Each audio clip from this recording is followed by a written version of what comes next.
Assalamualaikum dan selamat kembali ke Domer TV. Ketika 40,000 tentera perang salib yang dipimpin Peter the Hermit menyerbu tanah suci Palestin, mereka datang seperti dirasuk fanatisme agama yang membabi buta. Tak peduli biadab atau tidak, semua ditebas remuk redam. Jerusalem dibanjiri darah dan bangkai manusia tidak berdosa. Suasana penuh dendam dan amarah terjadi pula ketika pasukan perang salib tiba di Molville. Kota itu pun dibakar dan dihancurkan.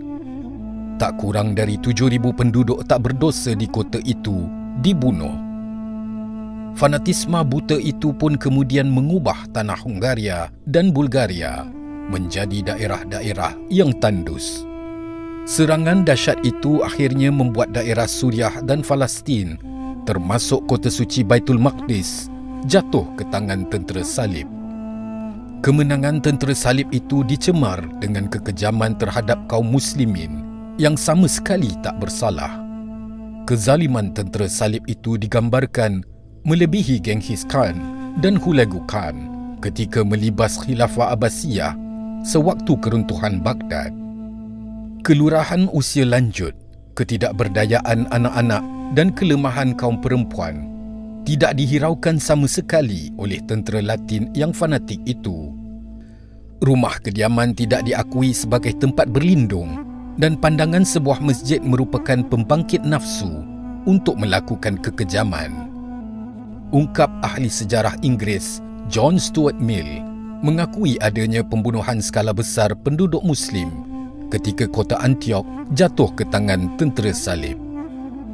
Bukan hanya itu, mereka pun menghancurkan kota-kota Suriah, membunuh penduduknya dengan sadis dan membakar habis perbendaharaan kesenian dan ilmu pengetahuan yang sangat berharga, termasuk perpustakaan Tripoli yang termasyhur itu. Jalan raya mengalir penuh dengan darah sehingga keganasan itu kehabisan tenaga, kata Stuart Mill. Ketika Raja Richard pertama dari Inggeris merampas Kastil Acre, umat Islam juga dibantai. Begitu sadisnya, mayat-mayat mereka dan kepala-kepala terpenggal.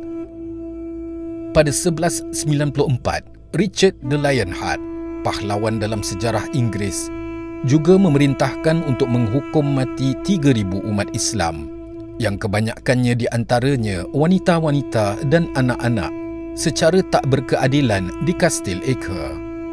Semua itu sungguh jauh berbeza dengan ketika Salahuddin datang menaklukkan Jerusalem.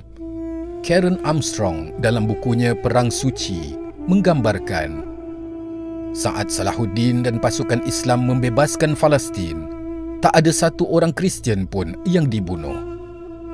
Begitu juga dengan perampasan harta benda. Jumlah tebusan pun disengajakan sangat rendah.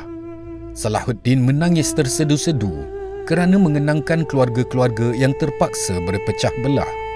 Keadilan dan kenegarawan Salahuddin pun membentuk umat Nasrani yang tinggal di Jerusalem ketika itu kagum. Seorang tua penganut Kristian pun bertanya kepada Salahuddin, "Mengapa Tuan tidak bertindak balas terhadap musuh-musuhmu?" Salahuddin menjawab, "Islam bukanlah agama pendendam, bahkan sangat mencegah daripada melakukan perkara di luar perikemanusiaan. Islam menyuruh umatnya menepati janji, memaafkan kesalahan orang lain yang meminta maaf dan melupakan kekejaman musuh ketika berkuasa. Walaupun ketika musuh berkuasa, umat Islam ditindas." Mendengar jawapan itu, bergetarlah hati orang tua itu. Ia pun kemudian berkata, "Sungguh indah agama Tuan. Maka di akhir hayatku ini, bagaimana untuk aku memeluk agamamu?" Salahuddin pun berkata, "Ucapkanlah 2 kalimah syahadah."